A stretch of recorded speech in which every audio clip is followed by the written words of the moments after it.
Hello, welcome to another video. My name is Steve. I'm an English teacher. This is C1 listening part 4. A very important part of the listening that can be quite intimidating at first because you're doing two tasks at once and it's reading everything and you don't know which one you're doing. But once you get the hang of it, it's quite easy. And as I said, important because it's 10 marks out of 30. If you pass this, well, you only need 18 marks out of 30 to pass in total. So you do well on this, you get 9 or 10. You are doing very, very well.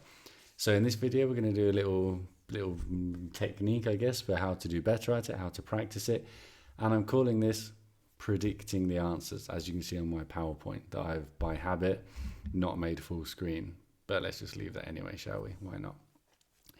So here's the task. We have got speakers talking about migration, and we need to say what they're referring to, so a more factual aspect, which often is the first one, and then what has impressed them the most. So this one's a bit more opinion based. You often get the first part a bit more factual, the second part a bit more opinion based. You have 45 seconds to read it, plus all the time where they're introducing it, saying now move on to part 4 in this part. Use that time to be reading, to be thinking, and this is the trick, to be thinking about what you expect to hear, to be thinking about the typical ideas represented in each option, in each task. So I'm thinking, what kind of words could they use to refer to each aspect, to each thing, to these A to H? For example, when I say loss of local culture, my brain is going, I'm thinking, loss, culture, customs, disappearing, no longer. Maybe we no longer celebrate our holiday that we used to do back home in our home country. And I'm thinking of these kind of things. This is how you need to be thinking. To practice that, well, let's slow it down. Let's not only have 45 seconds, let's take 5 minutes to do it. And you can pause the video and do this if you want. Go through A to H and think, what kind of words, ideas would you expect to hear if someone was talking about integration in schools? What would they say? What are the 150 words they're going to say in their little part that might refer to this? So pause the video, try and write something down.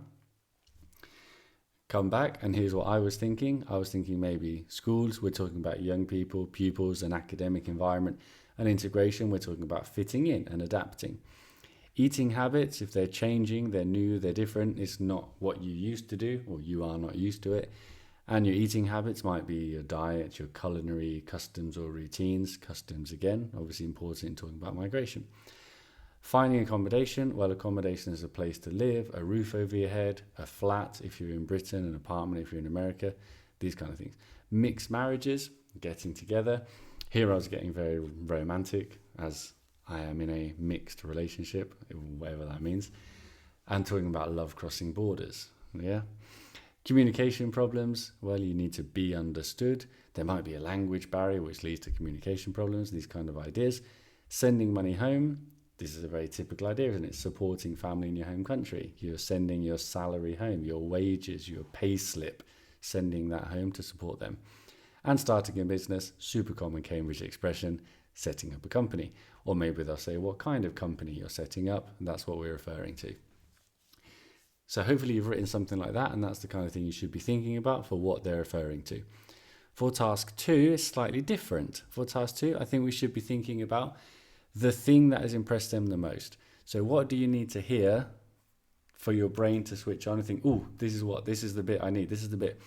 Well, I would recommend, why don't you write down expressions that would tell us that something impressed the speaker the most. For example, I found it amazing how, and then instead of employment is created, jobs are made.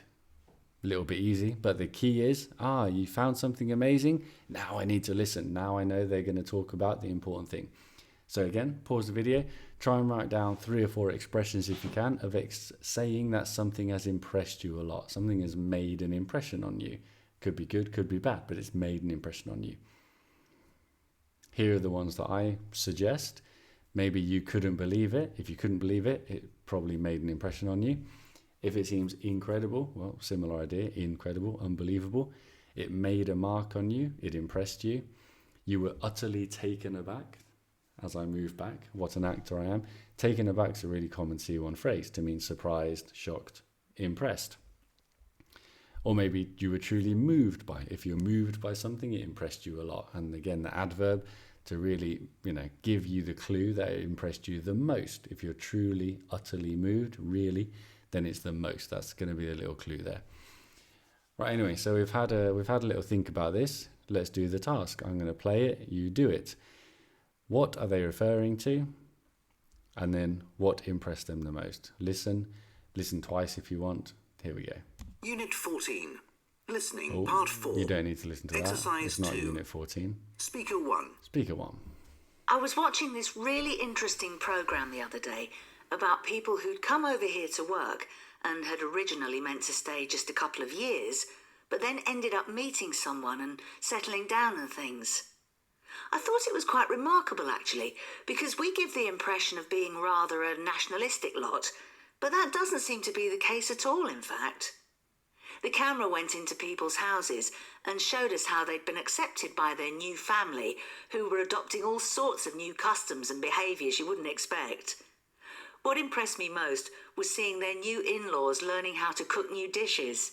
It was fascinating, a real eye-opener. Speaker 2. I go to dance classes every Thursday evening. Anyway, there's a student there, quite a young woman, who has only just recently come to this country, and the other day she was really looking dead tired, so I offered to get her a coffee afterwards, and we got talking. Anyway, I found out that she's working here as a nurse to support her family back home. They've stayed behind, you see. Apparently, there are lots of other people in the same situation as her. Her salary here is enough to provide their schooling, their clothing, and all sorts of other things back home. But she's doing incredibly long hours. It's being away from your children and family that must be the worst thing. I think I'd find that unbearable.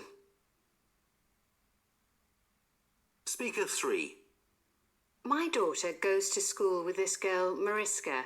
Her family's just arrived here. They sit together in class, they're friends, and we've got to know the parents a bit. Anyway, they've only been here what seems like a couple of months or so, but they've already set up a travel agency for people thinking of visiting their region. They've got all these local contacts, which is a bit of an advantage, I suppose, but they're already doing so well that they've even been able to give jobs to a couple of locals as well. I think that's absolutely amazing, don't you? Speaker 4. Don't get me wrong. As far as I'm concerned, immigration's fine. In fact, I think it's really necessary, considering the skill shortage we've got here. But what we've ended up with is quite a cultural mix in our office, and that means it's sometimes quite hard for people to get their ideas across and, sort of marry up their different approaches to work. I'm continually surprised by the sheer variety of different takes on a situation and the different expectations people have. Personally, I think this sort of intercultural mix is one of the biggest challenges at work today. Speaker 5. When I started, everyone was born here and spoke the same language. Now it's a real melting pot, and that gives rise to no end of problems. But you have to be flexible and turn these things to your advantage. And having kids of 5 or 10 different ethnic backgrounds learning together is a culturally enriching experience for everyone, including me. You have to see the kids from abroad. It's their ability to work hard that absolutely amazes me. And it's actually pressuring our local kids to put in more of an effort themselves too. They're getting better results now, which is just the opposite of what I'd have expected, and quite a challenge to my preconceptions. Now listen again. Play the video again, listen again to make sure you get them all right, because here come the answers. And you can mark your score out of 10. So speaker 1 was talking about meeting someone and settling down and the new in-laws. Well, you have in-laws, this means you're in a relationship, it means you're in a mixed marriage because they are your parents-in-law, your mother-in-law, your father-in-law. And what impressed them the most was seeing them learning how to cook. So that is local people learning something new. 1E, 6G.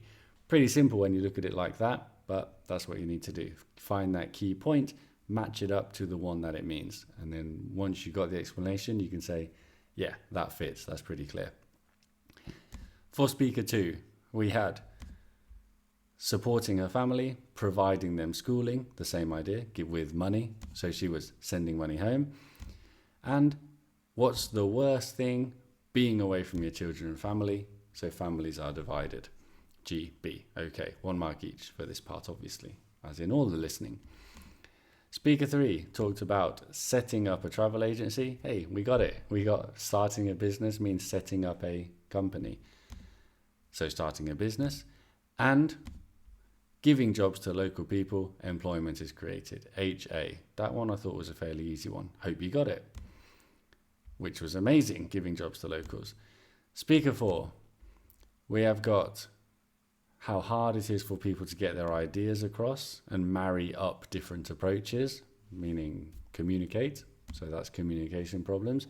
Getting ideas across, really common in use of English part 4, to get your idea across, to get your message across.